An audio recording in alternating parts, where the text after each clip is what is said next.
क्यों न रहे? क्यों इस गांव के लोग जानना चाहते हैं कि मैंने किससे विवाह किया है? क्यों जानना चाहते हैं कि जिसे मैंने अपना पति माना है वो कौन है? क्या केवल प्रेम करना पर्याप्त नहीं है? क्यों संबंध का नाम और साक्ष्य आवश्यक है? प्रेम तो संसार में सबसे पवित्र बंधन माना जाता है ना, तो क्यों श्रीनिवास के प्रति मेरे प्रेम पर प्रश्न उठाए जा रहे हैं?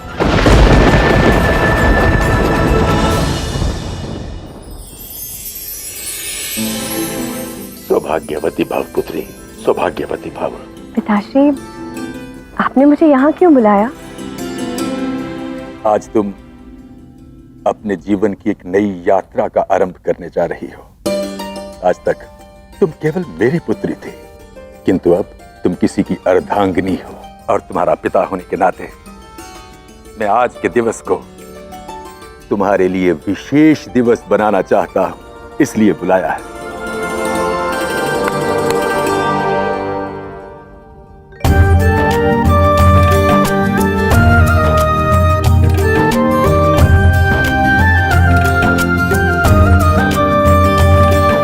पिताश्री, मेरे लिए तो यही विशेष उपहार है कि आप मेरे और श्रीनिवास के विवाह से प्रसन्न हैं। पद्मा, एक पिता अपनी पुत्री के लिए जितना भी कर ले उसे वो कम ही लगता है।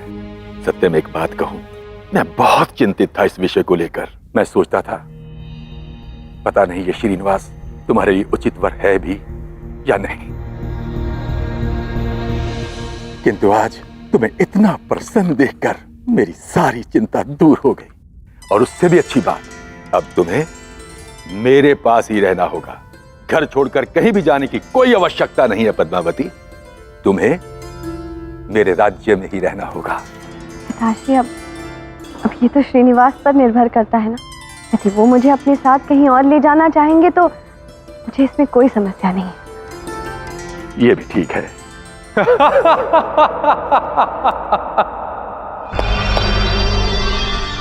तुम भी कैसी बातें कर रही हो बहना? श्रीनिवास स्वयं आज तक हमारे टुकड़ों में पल रहा था, वो तुम्हें कहीं क्या लेकर जाएगा? यदि मुझसे पूछा जाए तो उनमें तुमसे तो अधिक सामर्थ्य है वासु। तुम्हारी भांति समस्त नगरी उनका परिहास तो नहीं बना रही। उन्होंने आगे बढ़कर अपना कर्तव्य निभाया है। यदि मेरा हाथ थामा तो मुझसे विवाह भी किया है, मेरे साथ फेरे भी लिए। तुम्हारी भांति उनकी होने वाली वधू उन्हें छोड़कर नहीं गई है। और स्मरण रहे कि अब श्रीनिवास मेरे पति हैं। यदि वो मुझे अपने साथ कहीं लेकर जाना चाहेंगे ना, तो मैं उनके साथ अवश्य जाऊंगी। और यदि वो यहीं वेंकटगिरी में भी रहना चाहेंगे तब भी मुझे उनसे कोई आपत्ति नहीं है। मुझे स्वीकार है। बस पद्मावती, अपने शब्दों पर नियंत्रण रखो। राजकुल से हूं मैं। वो श्रीनिवास चाहे कुछ भी कर ले, मेरे समक्ष कभी नहीं आ सकता। वासु, तुम शांत शांत, मूर्ख है ये। वासु, तुम्हें अपने क्रोध पर अंकुश लगाना ही होगा और श्रीनिवास को सम्मान देना ही होगा। और यह भी स्मरण रखना होगा कि वो राज परिवार का एक सदस्य होने के साथ साथ इस परिवार का एक अटूट हिस्सा भी है। तुम जाओ पुत्री, श्रीनिवास को बुला कर लाओ। मैं स्वयं उसे सम्मानित करके राज परिवार में उसका स्वागत करूंगा। मैं अभी उन्हें बुला कर लाती हूँ।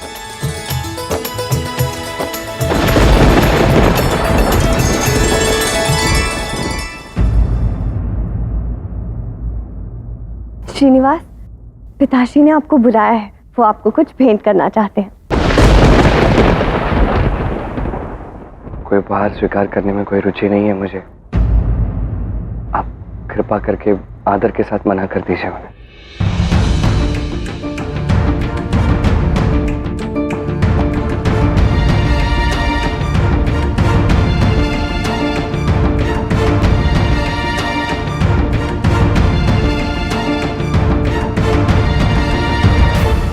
ये हमारे विवाह की वरमाला है श्रीनिवास। जब हमने एक दूसरे से विवाह किया था तो हमने वचन लिया था कि हम विवाह के सभी कर्तव्यों को परिपूर्णता से निभाएंगे। तो जिस प्रकार मैं कम से कम अपने कर्तव्य निभा रही हूँ, उसी प्रकार क्या आप अपने कर्तव्य नहीं निभा सकते हैं? विवाह से आपका नाता केवल मुझी से नहीं, समस्त वेंकटगिरी से जुड़ गया है। क्या आप ये चाहते हैं कि पिताश्री के साथ साथ वेंकटगिरी वासियों को भी यही लगे कि मेरा चयन अनुचित था? मैं आपसे कोई अधिक अपेक्षा नहीं रख रही हूँ श्रीनिवास, किंतु हाँ, मेरे मायके में मेरा मान बना रहे, इतना प्रयास तो आप कर ही सकते हैं ना। और यदि आपके लिए मेरे मान का कोई मूल्य ही नहीं है तो फिर कह दीजिए कि आपने विवाह के समय जो भी वचन लिए थे सब झूठे थे। नहीं, क्षमा कीजिए मुझे। वचन दिया है तो निभाना चाहिए। चलिए आपके पिता से भेंट करते हैं।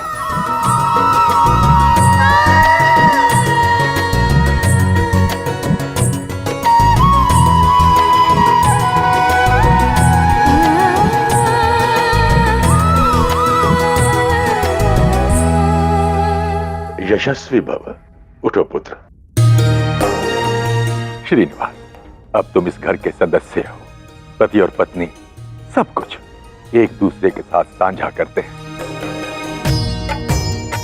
दुख, सुख, धन, ऐश्वर्य, अब से तुम और पद्मावती दोनों सब कुछ एक दूसरे के साथ बांटने वाले हो। इसलिए मैं चाहता हूं श्रीनिवास, मेरी ओर से ये तुच्छ उपहार स्वीकार करके तुम दोनों अपने जीवन की यात्रा का शुभारंभ करो।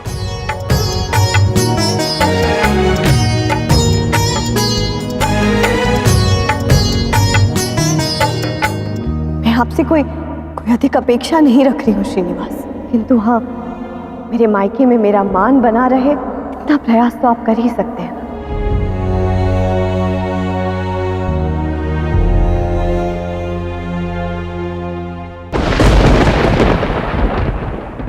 राजन, एक महत्वपूर्ण कार्य है, मुझे जाना होगा। आज्ञा दीजिए।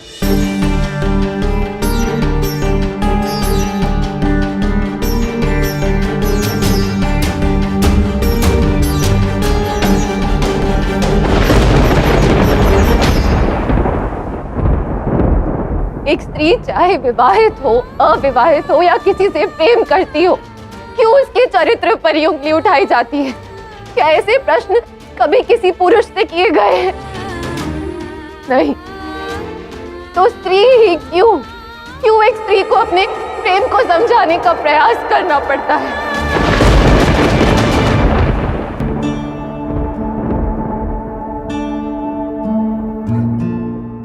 प्रेम क्या है, यही तो समझाना है इस संसार को, उस गांव के लोगों को। समझाना है कि प्रेम करने के लिए उस व्यक्ति का आपके समक्ष होना ही आवश्यक नहीं है, क्योंकि ये प्रेम, ये तो देह से, इस संसार से ऊपर है। ये प्रेम अपार है। आज ये जो प्रश्न तुम पर उठ रहे हैं भार्गवी, इस पीड़ा का अनुभव तुम कर रही हो, इसी के माध्यम से इस संसार को समझाना है प्रेम क्या है। समझाना है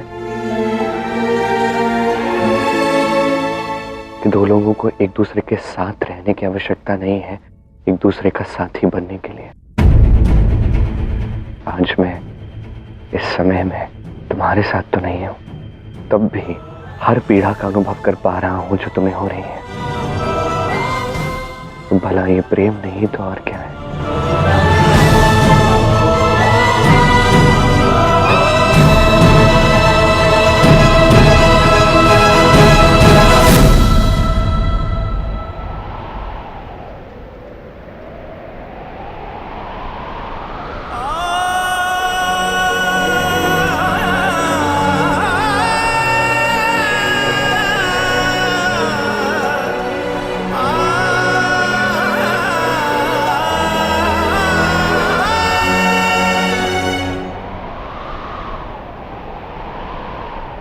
मैं इस समय तुम्हारे साथ तो नहीं हूं भार्गवी, किंतु हर जन्म में मैं तुम्हारा साथी रहा हूं। और मुझे पूर्ण विश्वास है कि हमारे प्रेम में इतनी शक्ति है कि इस संघर्ष में कोई न कोई तुम्हारा साथ देने अवश्य आएगा।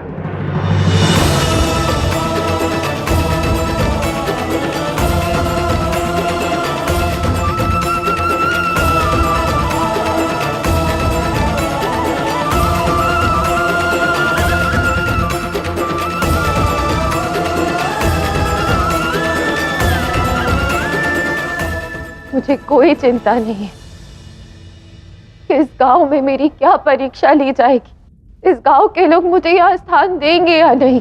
मुझे कोई चिंता नहीं है कि सामाजिक रूप से मुझे स्वीकारा जाएगा या नहीं, और ना ही मुझे दुख है कि इस गांव के लोगों ने मुझे भोजन ग्रहण नहीं करने दिया। जब तक हम ये जान नहीं लेते कि तुम्हारा पति कौन है, तब तक निश्चित नहीं हो सकता कि तुम्हें करवीरपुर में शरण मिलेगी या नहीं। यदि यहाँ के लोग मुझे यहाँ से भगा भी दें, तब भी मैं श्रीनिवास की पत्नी ही हूँ। मैंने उससे अटूट प्रेम किया है नारायण। मैं अपने प्रेम का अपमान होने नहीं दे सकती, कदापि नहीं। भले ही श्रीनिवास देह के रूप से मेरे साथ नहीं है, किंतु मेरे हृदय में श्रीनिवास सदैव वास करता है। मन से वो सदैव मेरे साथ है और अनंत तक रहेगा। मैं बस इतना चाहती हूँ कि वो जहाँ भी हो बस प्रसन्न और सुखी हो।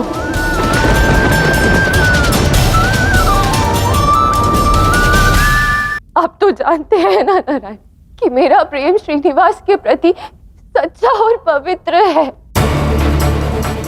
इसलिए आज संध्या काल में बैठक में जो भी निर्णय लिया जाएगा, आपको मेरा साथ देना ही होगा।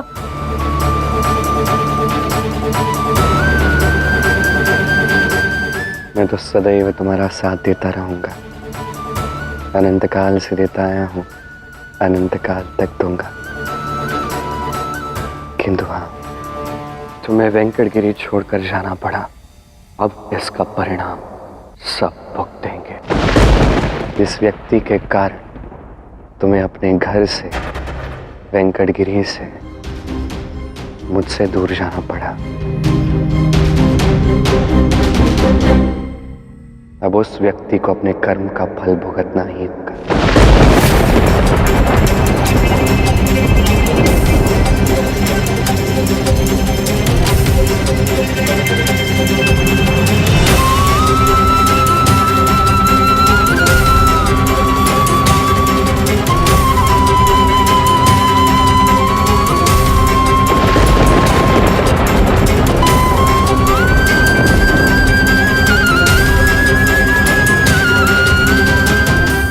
क्या हो गया क्या थी?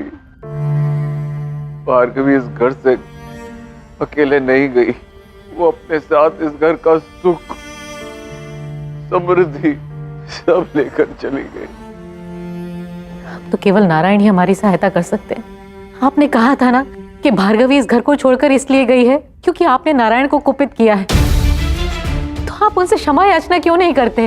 आप नारायण का आह्वान कीजिए, वो अवश्य हमारी पुकार सुनेंगे। आप याद कीजिए नारायण के किस रूप में आपसे उनकी भेंट हुई थी। इस ब्रह्मांड में यदि ऐसा कोई स्थान है जो लक्ष्मी को प्रिय है, जहां वो रुकती है, तो वो नारायण का हृदय है। उसी लक्ष्मी को, उसी नारायण से दूर करने का प्रयास किया आपने। नारायण के जिस रूप को मैंने कुपित किया है, वो मुझे कभी नहीं बताएंगे कि मेरी पुत्री भार्गवी कहाँ है, क्योंकि वो चाहते हैं कि मुझे मेरे कर्मों का फल मिले, मेरी पुत्री मुझसे दूर रहे और समस्त ब्राह्मण समाज मेरे सामने श्रीहीन हो जाए। किंतु मुझे अपने किए का पछतावा है क्या थी? किंतु ब्राह्मण समाज श्रीहीन क्यों होगा? ऐसा क्या हुआ है? बस तुम इतना समझ लो कि मेरे कर्म फल का दंड समस्त ब्राह्मण समाज को भुगतना होगा। यदि अभी तक कुछ अनिष्ट नहीं हुआ है तो शीघ्र होगा। प्रणाम महर्षि। महाराज आकाश ने आपको इसी क्षण महल में आने का आदेश दिया है और आपके साथ साथ उन सभी ब्राह्मणों को ही बुलाया है जिन्होंने कल पद्मावती और श्रीनिवास का विवाह संपूर्ण करवाया। किंतु ऐसा क्या हुआ है? राजन ने अचानक सभी ब्राह्मणों को एक साथ क्यों बुलाया है? क्योंकि आज जो घटना घटित हुई, वैसी घटना घटित होते हुए मैंने अपने जीवन काल में कभी नहीं देखी महर्षि। आप शीघ्र हमारे साथ चलें। जो समस्या आज उत्पन्न हुई है उसका समाधान केवल आप कर सकते हैं। उचित है, मैं तुम्हारे साथ चलता हूं।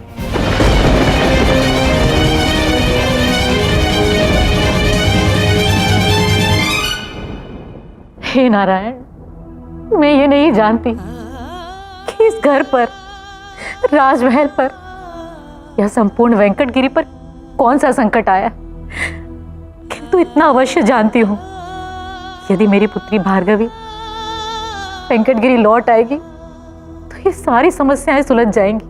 किंतु जब तक वो वापस नहीं लौटती, आपको उसकी रक्षा करनी होगी।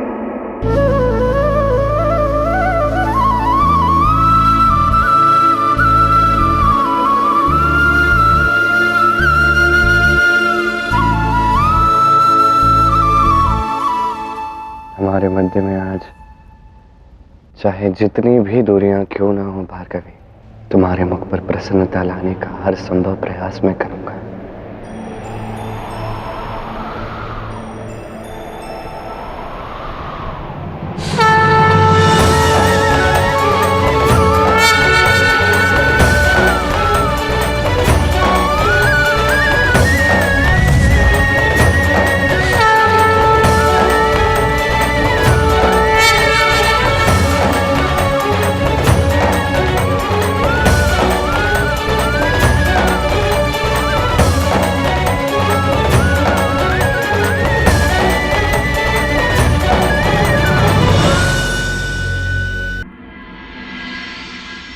श्रीनिवास, हमें राजसभा जाना होगा, स्थिति गंभीर है।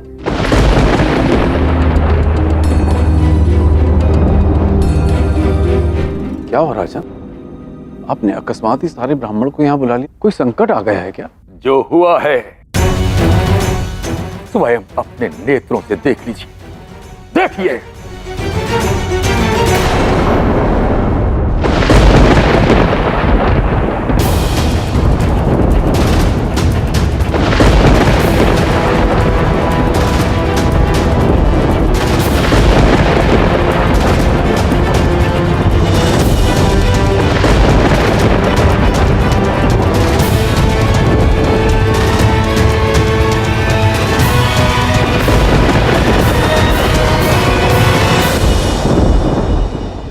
कैसे संभव है?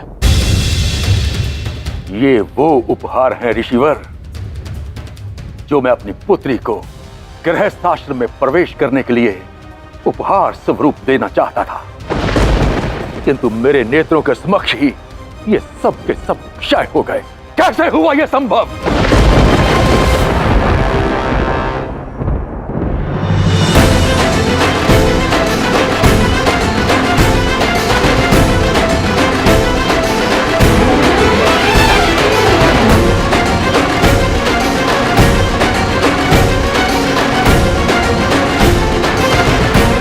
आज देवी लक्ष्मी का ये श्राप जो फलीभूत हुआ है, उसका कारण क्या है ऋषि भृगु? आपके कर्म।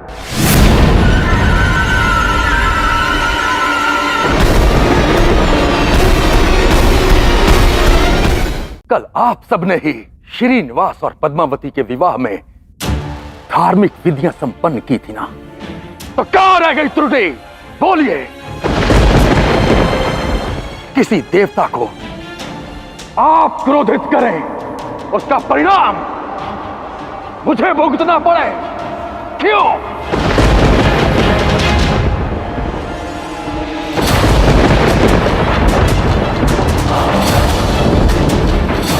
इस ब्रह्मांड में यदि ऐसा कोई स्थान है जो लक्ष्मी को प्रिय है, जहां वो रुकती है, तो वो नारायण का हृदय है। उसी लक्ष्मी को, उसी नारायण से दूर करने का प्रयास किया आपने।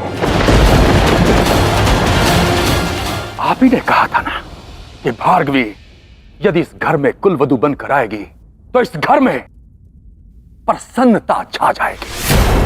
आज रात्रि मेरी पुत्री भार्गवी और राजकुमार वासु का विवाह होता है तो इस राजमहल में सुख, समृद्धि और प्रसन्नता का आगमन ऐसे होगा जैसे साक्षात लक्ष्मी का आगमन हुआ। तो क्या यही स्वरूप है उस प्रसन्नता का? कहीं ऐसा तो नहीं ऋषिवर कि भार्गवी के चले जाने के कारण ही ये विपन्नता का संकट आ रहा है? बोलिए।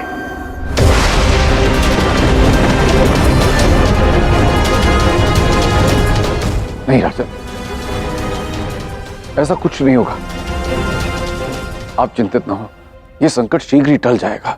कैसे टल जाएगा यह संकट? कैसे, जब आपको ज्ञात ही नहीं कि यह संकट आया क्यों?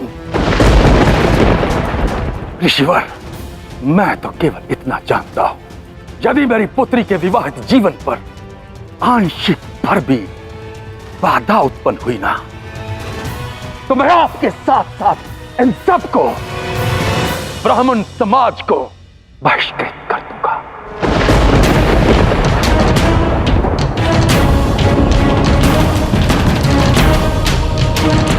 नहीं राजन, आप ऐसा कुछ नहीं करेंगे। मैं हाथ जोड़ के आपसे प्रार्थना करता हूं, आप अपने राज्य से ब्राह्मणों को नहीं निकालेंगे। ठीक है, तो इस संकट को दूर कीजिए, क्षमा याचना कीजिए उन देवताओं से, ताकि ये जो अनिष्ट हुआ है वो टल जाए।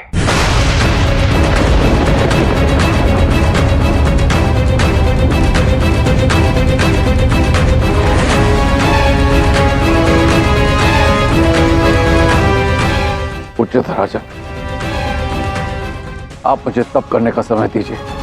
मैं ये सारी वस्तुएं अपने साथ आश्रम ले जाता हूं और अपनी तप शक्ति से इन्हें ठीक करने का प्रयास करूंगा। किंतु स्मरण रखिएगा कि आपके पास सूर्यास्त तक का ही समय है।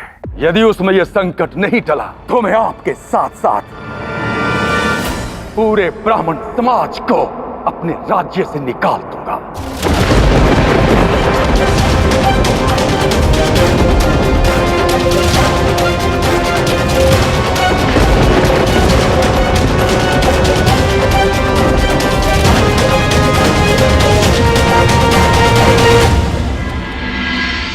ओम नमः शिवाय, ओम नमः शिवाय।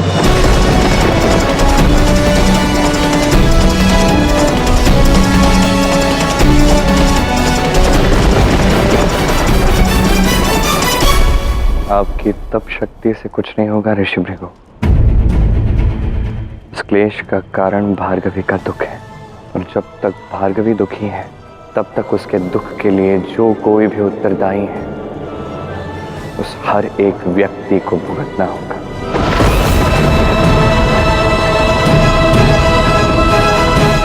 आज सूर्यास्त तक बहुत कुछ होने वाला है।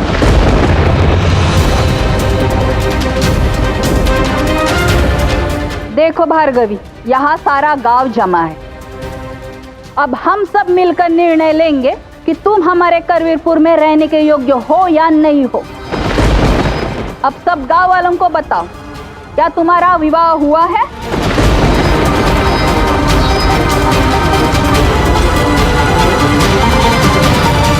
फिर तुम्हारा पति कहाँ है और इस राज्य में तुम्हारे साथ क्यों नहीं है?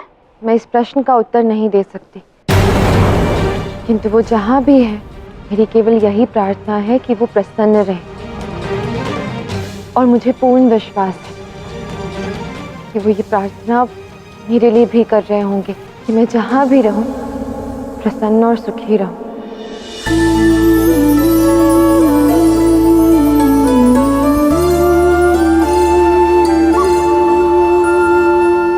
श्रीनिवास, इतने सारे दीपक अभी तो सूर्यास्त भी नहीं हुआ है। मैं अभी भार्गवी के साथ नहीं हूँ गोविंदराज, किंतु उसके लिए प्रार्थना तो कर सकता हूँ, इसीलिए ये दीपक प्रज्वलित कर रहा हूँ।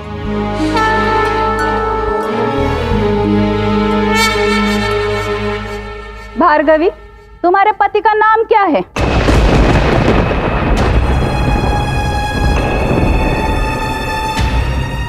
इसका उत्तर भी मैं नहीं दे सकती।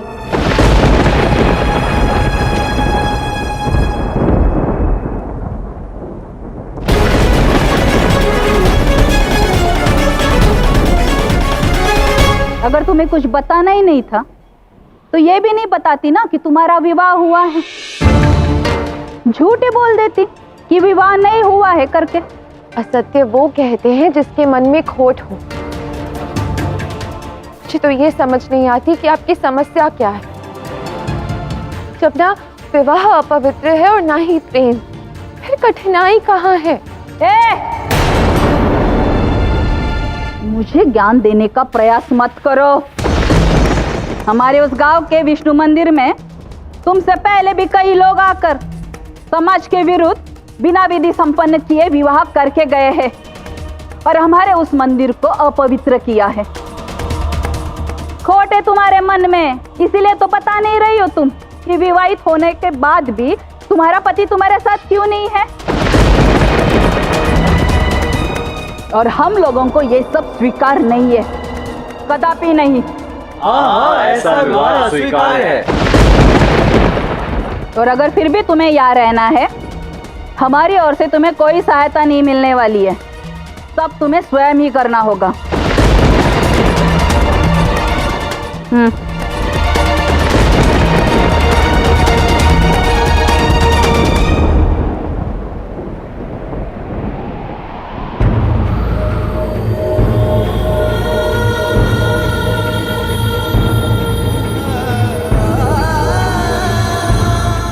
पुत्री, मैं तुम्हारी सहायता तो करना चाहता हूँ, किंतु मैं क्या करूँ? मेरे हाथ बंधे हुए हैं। समाज के निर्णय के विरुद्ध मैं नहीं जा सकता। आशा है नारायण तुम्हारी सहायता करेंगे।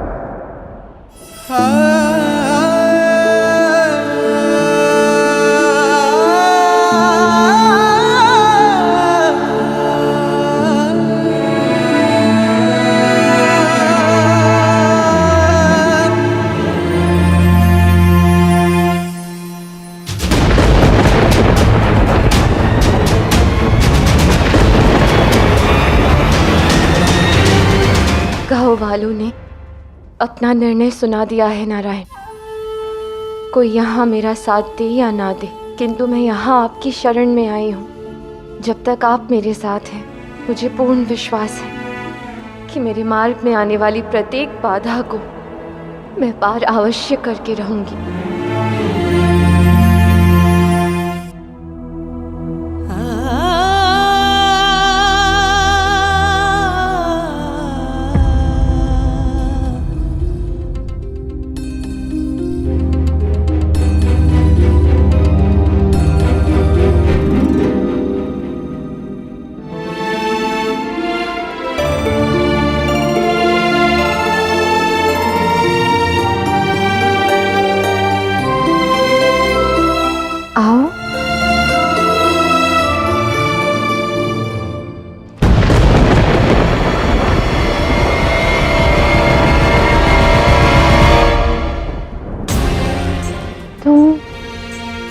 तुम यहाँ क्या कर रही हो?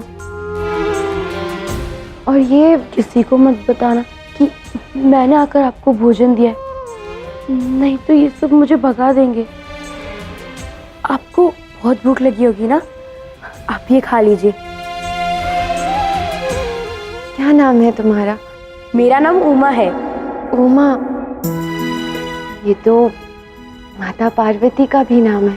तुम्हारा हृदय उन्हीं की भांति अत्यंत पवित्र है।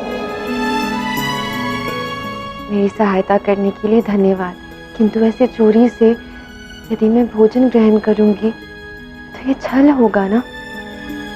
जब मेरा प्रेम सत्य है तो मैं असत्य और छल से भोजन क्यों ग्रहण करूं? मेरे लिए ना सही, किंतु आपका जिससे विवाह हुआ है, समझ लीजिए कि उसने आपको अत्यंत प्रेम से ये भेंट भेजी है। इसे भगवान विष्णु का प्रसाद समझकर ग्रहण कर लीजिए।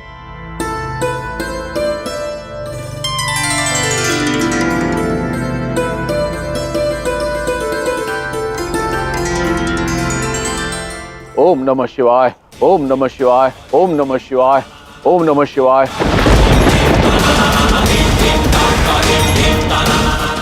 ऋषिवर, राजा आकाश अपने परिवार के साथ यहाँ आ रहे हैं।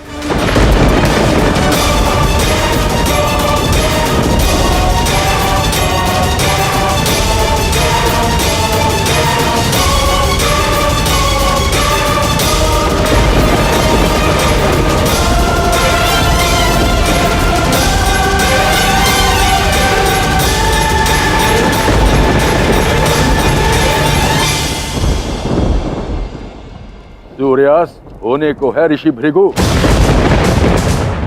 यदि आपकी तपशक्ति से इन उपहारों में परिवर्तन नहीं आया तो मुझे आपके साथ साथ आपके आश्रम के सभी ब्राह्मणों को वेंकटगिरी से बाहर करना होगा।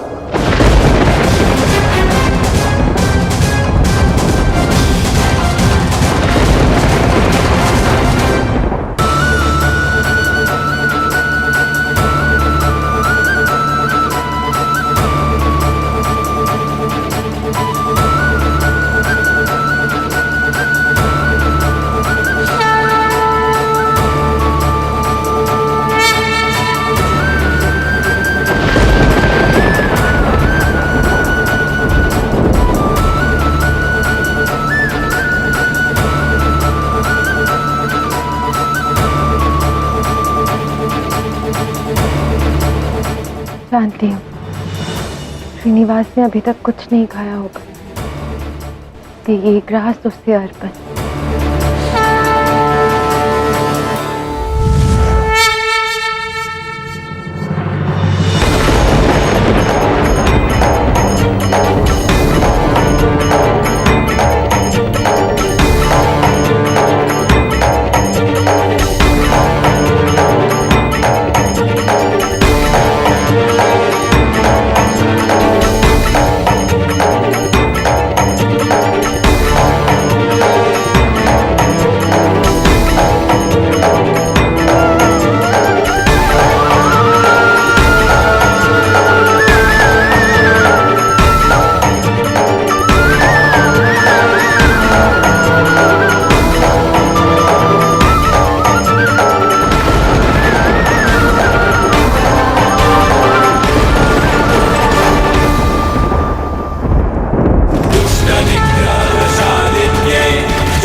ओम नमः शिवाय।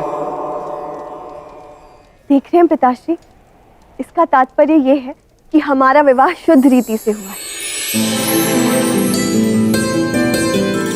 विधि में कोई त्रुटि नहीं हुई श्रीनिवास। जो भी संकट था वो टल चुका है। ये संकट बस कुछ क्षणों के लिए टल गया है पद्मावती।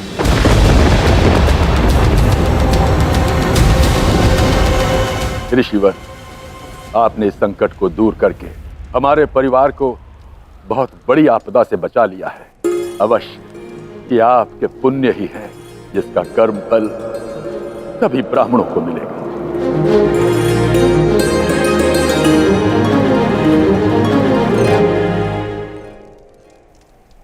नहीं राजन, ये मेरे पुण्य नहीं, कदाचित मेरे पाप का प्रायश्चित है जो मैं करने का प्रयास कर रहा हूं। किंतु जो भी हुआ, मैं प्रसन्न हूं कि सब ठीक हो गया। उचित कहा ऋषिवर। तपस्या केवल आपने की है, इसलिए मैं दक्षिणा भी केवल आपको ही दूंगा, अन्य ब्राह्मणों को नहीं।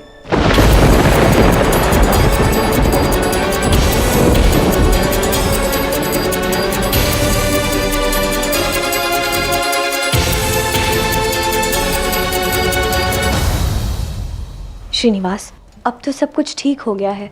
अब तो आप भोजन ग्रहण कर लीजिए। आपने भोर से अन्न का एक दाना भी ग्रहण नहीं किया है।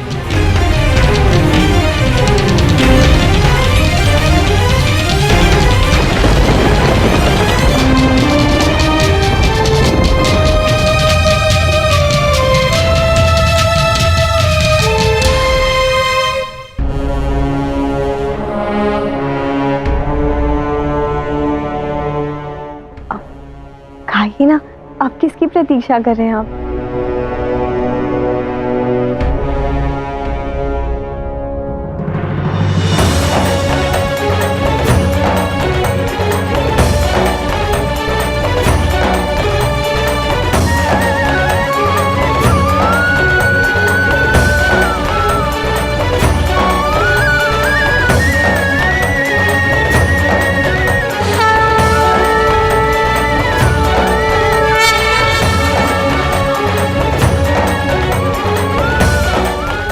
जो मेरे अस्तित्व का आधा भाग है, उसे ये भोजन समर्पित।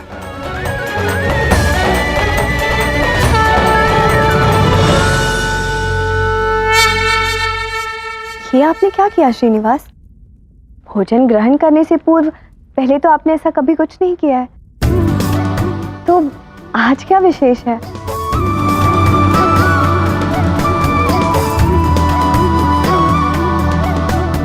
पहले मैं अकेला था पद्मावती, आज मेरे साथ कोई है। आज के पश्चात हर बार भोजन ग्रहण करने से पूर्व मैं यही करूंगा, पहला ग्रास कभी मेरे नाम का नहीं होगा। और इसके पीछे कारण क्या है? समय के साथ ज्ञात हो जाएगा, सब ज्ञात होगा कि ये सब मैं क्यों कर रहा हूँ।